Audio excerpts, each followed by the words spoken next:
네. 원래 저는 이제 Running Environment Representations for Reinforcement Learning without Reconstruction 이라는 정말 이제 긴 제목의 논문을 발표하려고 했으나 이제 사실 그게 아니라 그냥 강학습이란 무엇인가에 대해서 얘기를 주로 하게 될 것 같아요. 그래서 뭐 얼마큼 아실란가 모르겠는데 이제 가장 유명한 것 중에 하나는 이제 먼저 이 동영상을 한번 봐 볼게요. 이게 강학습을 해서 벽돌 깨기를 이렇게 한 영상이거든요. 근데 나중에 마리오도 아마 보실 수 있었을 텐데 이렇게 그 하단의 발을 움직여 가지고 벽돌을 깨는, 그래서 벽돌을 잘 깰 수 있는 그렇게 게임으로 많이 하는 걸 보셨을 거예요. 그래서 강화 학습이라는 건 사실 이제 옆에 있는 세 가지가 주요한 개념이에요. 스테이트에 따른 액션을 하고 거기에 대한 리워드를 얻는다. 스테이트를 관찰해서 에이전트가 액션을 취하고 이제 보상을 얻는 그건데, 이제 여기 있는 벽돌 깨기를 예시로 들면은, 그러니까 사람이 게임을 한다 했을 때가 가장 강학습을 예시를 잘 들 수가 있는 게, 사람이 하단의 발을 움직이면서 벽돌을 깨는 구슬의 위치를 저희가 조정하잖아요. 그래서 그런 스테이트라고 부를 수 있는 거는, 상태라고 부르는 거는 이제 벽돌의 지금 어떤 현 상태랑 이제 구슬의 위치, 보통 이제 학습을 시킬 때는 그래서 이거를 비디오가 아니라 하나의 그런 이미지화 해 가지고 하나하나를 다 상태라고 부릅니다. 근데 이거는 뒤로 갈수록 제가 계속 반복해서 나올 개념인데, 예시로 먼저 설명하자면 이렇고, 이제 액션이라는 거는 말 그대로 행동이에요. 그러니까 저희가 지금 이 상태, 그러니까 지금 벽돌의 위치랑 이제 구슬의 위치에 따라서 이 하단의 발을 어 어 이 하단의 발을 이 빨간 색깔 하단의 발을 어디로 움직일지를, 여기 게임에서는 이제 좌우밖에 없으니까 굉장히 간단한 액션을 취할 수 있고요. 이제 거기에다 이제 보상이 있는 거죠. 저희가 벽돌을 깨면은 점수가 올라가고 그러면 이제 양의 리워드를 얻을 수 있는데, 만약에 저희가 이제 이 하단팔을 움직이다가 잘못 움직여 가지고 구슬이 떨어지게 되면은 목숨이 깎이고, 그때는 이제 음의 보상을 받게 되는 거죠. 그래서 나중에 이제 설정, 이런 액션을 어떤 액션을 취할 거냐라는 거는 이제 가장 많은 리워드를 얻을 수 있는 그 상태의 액션을 취한다라고 보시면 돼요. 그래서 이거를 쪼끔 더 아마 보편적인 방법으로 하자면은 메커니즘 이렇게 취할 수 있거든요. 왼쪽에 있는 에이전트, 그러니까 저희가 움직일 수 있는 이런 하단 발을 에이전트라고 하고, 어 여러 가지 이제 로 불리는데, 어 한국어로 이제 의미를 좀 전달하자면 행동의 주체자 혹은 액션을 취할 수 있는 어떤 주체자, 아니면 의사결정자라고 볼 수 있어요. 그래서 이 게임에서는 저희가 취할 수 있는 행동이라는 거는 좌우로 움직이는 것밖에 없죠. 나중에 이제 마리오 같은 경우에는 점프가 추가가 되는데, 그리고 자율주행 같은 경우에는 굉장히 많은 액션을 취할 수가 있어요. 얼만큼의 속도를 갈지, 멈출지, 아니면은 좌나 우로 핸들을 꺾을지, 얼마나 꺾을지, 이런 모든 것들을 다 액션이라고 보고, 그럼 이제 에이전트가 이미 어떤 액션을 취합니다. 왼쪽으로 가거나 오른쪽으로 가거나. 거기에 대해서 왼쪽으로 가게 됐을 때의 그런 environment, 환경이라고 부르고, 이런 스테이트, 아까 앞에 말씀드렸던 스테이트들의 총 집합이라고도 표현할 수 있는 이 스테이트가 변합니다. 그거에 따라서 이 리워드가 변하면, environment가 변함에 따라서 저희가 받을 수 있는 리워드라는 게 다시 또 에이전트한테 가거든요.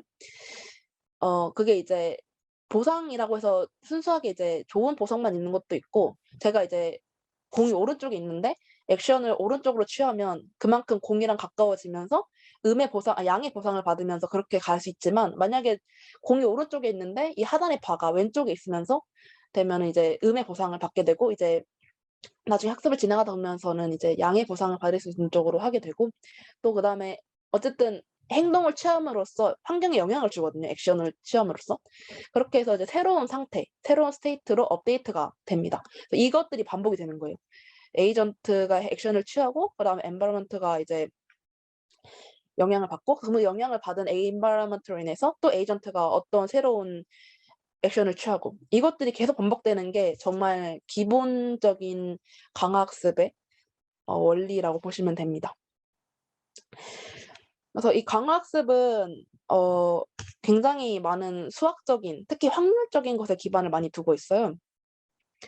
특히 이제 꾸준히 아마 보시게 될 마코브 디시전 프로세스 이게 확률 통계할 때 배웠던 그런 성질인데 이제 마코브 프로퍼티에 기반한 것이 이제 마코브 프로세스고 그 마코브 프로세스에 또 기반한 것이 마코브 디시전 프로세스 이제 줄여서는 MDP라고 많이 부르는데 저도 수업을 들을 때 이제 MDP가 무조건 거의 뭐 프리리미어로 무조건 나오더라고요. 그래서 이게 무엇이냐.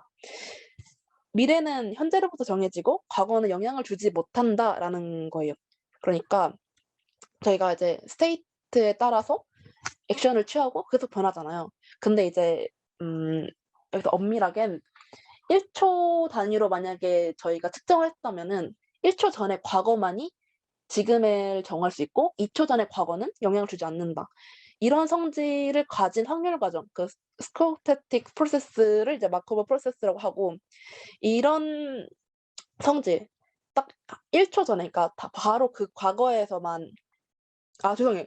현재. 그러니까 바로 그 지금에서만이 미래를 정할 수 있고 그러니까 이전 시점만이 다음 시점에 영향을 줄 수 있는 이제 그거를 마코브 디시전 프로세스라고 하는데 이제 에이전트가 확률 과정, 그러니까 어떤 스테이트를 관찰하고 이제 옵저베이션이라고 하고 그거의 행동을 선택함으로써 이제 이런 행동을 선택하는 그런 룰을 이제 폴리시라고 하고 그걸 이후에 프로세스에 영향을 미치는 이 모든 과정을 이제 마코브 디시전 프로세스라고 합니다.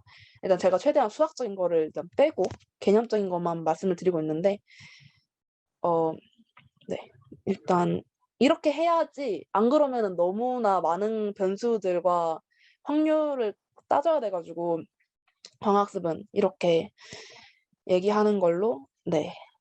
근데 이제 MDP라는 게 무조건적으로 이제 지켜지는 건 아니거든요. 사실 이게 너무 이론적인 거고 현실 문제를 해결하는 데 있어서는 이 MDP를 피해가는 경우가 굉장히 많은데 근데 이제 이런 가장 최근에서는 좀 MDP도 약간 좀 순한 맛으로 하긴 하는데 기본적으로는 이제 MDP를 무조건 거의 지키는 그 전제하에 앞으로의 모든 강화학습의 어떤 알고리즘을 실행을 하게 됩니다.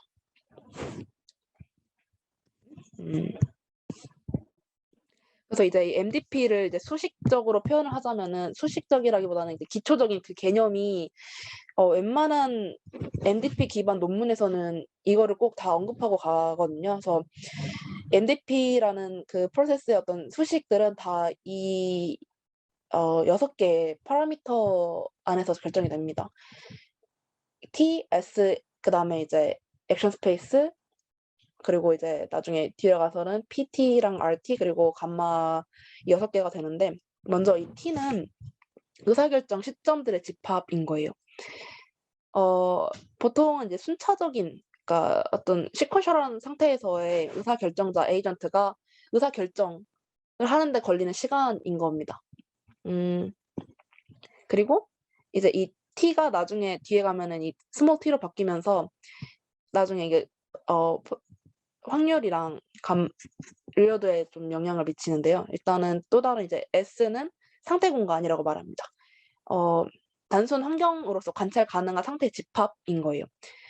그러니까 결국에는 셋인 거고 확률이 취하는 값들의 집합을 확률적으로 하게 되면은 그렇고 그다음에 의사결정자의 행동을 결정하는 데 필요한 최소한의 이제 집합이라고 보면 되는데 이 상태 공간이라는 거는 예시를 들면 조금 편한데 네 일단은 이런 S가 상태 공간을 나타내고요. 그다음에 이제 AS 액션 스페이스인데 환경의 상태가 상태 공간의 한 상태일 때 가능한 행동들의 집합. 이 결국에는 그냥 에이전트가 취할 수 있는 행동이 뭐뭐가 있냐는 건데 앞에서 말씀드렸던 그 벽돌 깨기 게임 같은 경우에는 액션이 2개밖에 없는 거예요. 왼쪽으로 가거나 오른쪽으로 가거나. 그것들의 집합을 이제 행동 공간이라고 하고 상태 공간 벽돌 깨기 같은 경우에는 이제 벽돌이 한 개가 깨졌나 두 개가 깨졌나 그 어느 위치에 깨졌나 이 모든 것들에 다 상태 공간이라고 합니다.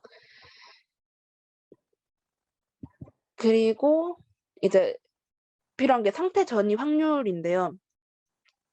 어 이제 현재 상태에서 어떤 액션을 취할 때 다음 의사결정 시점의 상태 그러니까 다음 시점에 이제 새로운 상태가 어떻게 될지에 대한 확률인 거예요.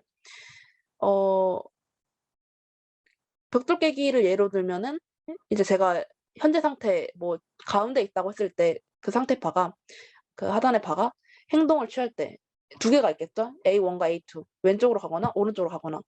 이제 그 상태에서 왼쪽으로 갔을 때에 왼쪽으로 갈 확률 A 가운데 있을 때는 왼쪽으로 갈 확률이 얼만지 그리고 오른쪽으로 갈 확률이 얼만지 그 상태에서의 항상 상태를 구한 겁니다. 이 벽돌의 지금 개수와 구슬의 위치 그리고 어 하단 지금 위치를 다 판단했을 때 이 하나의 상태에서는 보통 어디로 취하는지를 정하는 거고 저희가 나중에 결국에 어떤 강화학습에 대해서 이상적인 좋은 결과를 얻기 위해서는 이 상태 전이 확률을 학습을 시키게 됩니다. 그리고 보상이라는 건데 의사결정 시점 T 의사결정 시점을 정하는 이유가 이게 굉장히 짧은 시간 안에 의사결정이 일어나야 되기 때문에 이제 시점을 정하는 건데 이 시점에서 시스템의 상태가 어쨌든 어떤 상태일 때 행동을 취했을 때 그 환경으로 받는 보상의 기대값인 거예요. 여기 아래 이제 수식으로 잘 되어 있는데 네 아까 봤었던 상태 전이 확률로 인해서 정해진 어떤 확률에 따라서 그 상태에 따른 어떤 액션을 취했을 때 어떤 보상을 줄지 그리고 그것들의 모든 기대값들을 이제 보상이라고 말을 하게 됩니다. 그리고 마지막으로 중요한 게 이제 감가율 디스카운트 팩터라고 하고 이제 감마라고 표현이 되는데 이게 이제 강화학습에서 이제 중요하게 작용하는 팩터고 이것도 약간 파라미터처럼 저희가 딥러닝 할 때 파라미터를 이제 학습률이라고 하잖아요. 약간 학습률 알파를 저희가 임의로 이제 설정해 보면서 가장 최적의 학습을 할 수 있는 그걸 찾아내듯이 이제 감가율도 저희가 임의로 약간 값을 수정하면서 가장 최적의 많은 보상을 얻을 수 있는 거를 찾아낼 수 있는 건데 이제 현재 받을 수 있는 보상이 미래에 받는 보상보다 이제 가치가 높다는 개념입니다. 그러니까 감가율이라는 거는 이제 0부터 1 사이의 숫자로 이루어져서 이 행동을 취했을 때 바로 다음에 받을 수 있는 그러니까 감가율이 1 이라는 거는 이제 이 행동을 취했을 때 현재 받는 보상이 더 많다는 거고 감가율이 좀 작으면 작을수록 미래에 받는 보상이 좀 작다는 개념입니다. 그래서 이것들을 모두 합쳐서 있는 것도 이제 정책이라는 거예요. 이 MDP를 위에 있는 이 TSA 이 모든 것들을 합쳐서 저희가 결국에는 이 강화학습이 원하는 거는 그 상태에 대한 가장 최적의 액션을 구하겠다. 그래서 가장 많은 어떤 보상을 받는 상태로 하겠다는 얘긴데 그런 것들에 이제 어떤 상태일 때 어떤 액션을 취하는지에 대한 모든 것들을 정책이라고 부르거든요. 그래서 의사결정 규칙 그러니까 의사결정 시점 T에서 이 상태 어떤 특정한 상태일 때는 어떤 행동을 해야 되는지를 알려주는 함수예요. 이게 간단한 어떤 간단한 강학습 예제에서는 표로 정할 수 있거든요. 이 상태일 때는 어떤 액션을 취하는 것이 제일 좋다를 이제 다 표로 구해서 저희가 그냥 선대 풀듯이 풀 수 있는데 나중에는 이게 쪼끔 너무나 많은 상태에 대해서 너무나 많은 그런 요소들이 있기 때문에 이것들을 알려주는 함수를 이제 의사결정 규칙이라고 하고 그럼 이 모든 의사결정 시점에서의 일련의 의사결정 규칙들의 집합을 이제 policy라고 합니다. 그러니까 제가 이제 그러니까 함수라고 생각하면은 이 상태랑 이 액션을 줬을 때 근데 나중에 가면은 지금 가장 간단하게는 이 상태와 액션을 주지만 나중에 가면 또 다른 파라미터들을 이게 다 때려 박아서 그때 이제 어떠한 것들을 할 수 있는지 그것들의 집합이고 이제 모든 의사결정 시점에서 동일한 의사결정 규칙이 적용된다면 정책 이제 파이가 안정적이라고 말하는데 이거는 네 나중에 설명을 좀 더 드릴게요. 그래서 좀 더 개념적으로 하자면은 이 상태를 행동에 매핑한다고도 많이 표현을 하더라고요. 이 상태일 땐 이 행동을 해야 되고 저 상태일 땐 저 행동을 해야 되고 이런 것들에 이제 하나 일련의 약간 연관성을 부여하는 것이 정책이라고 하고 어 강학습에서 제일 힘든 게 이제 그 이 정책을 잘 학습시키기가 좀 힘들어요. 아니면 예 이거는 좀 원론적이 아니 나중에 실제로 했을 때의 문제긴 한데 생각보다 이 정책의 학습이 잘 안 되라서 이 정책을 결정하는 게 정말 이게 이제 함수를 만드는 거고 이게 어떤 수식을 쓸지를 이제 개발하는 사람이 알고리즘을 짜야 되는 건데 이게 되게 간단하고도 제일 어려운 그리고 많은 발전이 일어나야 되는 네 부분입니다. 네. 잠시만요. 네 그래서 그래서 정책이 이제 여러 개가 있는데 그중에서 저희가 해야 되는 일은 이 강학습이 해야 되는 거는 최적의 정책을 찾아내는 거예요. 그러니까 지금 당장 왼쪽으로 가거나 오른쪽으로 간다고 해서 현재 보상이 가장 큰 걸 선택할 게 아니라 혹은 현재는 보상이 적더라도 미래에는 보상이 많을 그런 액션을 취하는 게 아니라 이제 감가율이 반영된 모든 미래의 보상 합의 최대화를 구한다는 건데 여기 이제 파이 별표 아스트로피라고 부르고 오른 가운데 있는 수식들이라고 보면 돼요. 이제 결국은 기대값으로 표현이 되고 이제 모든 시점에 대해서 이 현재 이제 감가율, 감마가 적용된 상태에서의 어떤 리워드들의 합을 이제 어떤 정책에 대해서 하는 그 기대값들로 해 가지고 그 가장 최대화할 수 있는 최적 정책을 찾아내는 거고 네. 아이고 정책이 2번 나오네요. 네 그래서 이것까지 하고 나중에 이제 벨만 이퀘이션까지 나오는데 네 여기까지 일단은 기본적으로 하고 그다음엔 이제 이 최적의 정책을 구하고 나서는 정책 평가가 이루어지게 됩니다. 그래서 이게 이제 여기까지가 이제 기본적으로 들어봤을 법한 이제 벨만 최적 방정식을 저희가 풀게 됩니다. 어 정책이 주어졌을 때 그 상태의 가치 함수라는 거를 구하게 됩니다. 이 정책이 갖는 가치에 대한 어떤 함수인데 오른쪽에 이제 아까 썼던 이 뭐라 그러죠? 이 기대값들을 이제 가치 함수라고 하고 이제 벨만 기대 방정식이라는 게 있는데 벨만 기대 방정식이라고 있는데 이제 확정적 정책은 네 무시하시고 확률적 정책을 보시면 됩니다. 이제 이 확률에 따라서 강화학습이 보통 이루어지게 되는데 어떠한 상태에 대해서 그 액션을 취하는 정책에 대해서 이 현재의 보상과 그리고 감가율이 적용된 모든 미래들의 보상들의 모든 액션에 대한 어떤 이걸 합이 이제 확률 정책이라고 하고 이 벨만 최적 방정식이라는 거는 이런 가치 함수들의 최대화를 구할 수 있는 그런 가치 함수를 최대화를 구할 수 있는 모든 액션들을 벨만 최적 방정식이라고 부르게 됩니다. 그래서 이 벨만 최적 방정식을 풀기가 굉장히 수학적으로 어려워서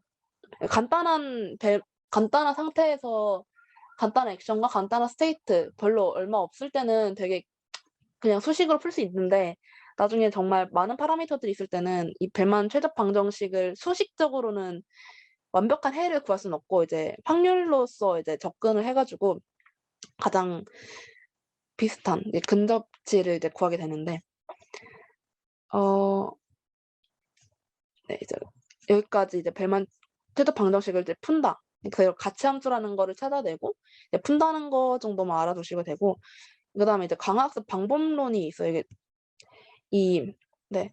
그래서 이 강화학습이 이제 모델을 만들어서 하는 경우가 있고 이제 모델이 없는 경우가 있는데 이제 모델이 없는 경우가 좀 더 어 배울 때 이제 좀 먼저 배우는 거고 이게 그나마 이제 수식으로 접근할 수 있는 이제 모델을 쓴다는 거는 네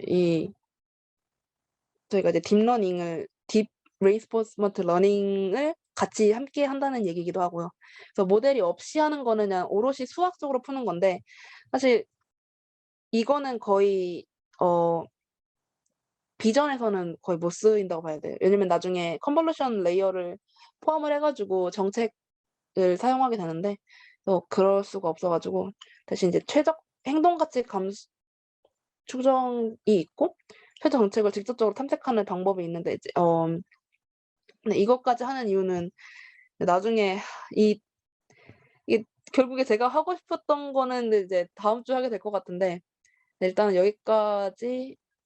그래서 이렇게 하고 나서는 나중에 액터 크리틱이라는 게 있고 그다음에 네 잠시만요.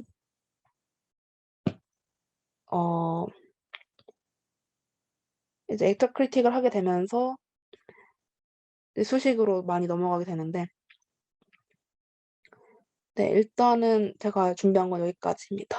혹시 하면서 이게 확률로까지 넘어가게 되면은 굉장히 길어질 것 같아서 딱 그냥 중요한 개념들 위주로만 설명을 드렸는데 혹시 질문 있으실까요?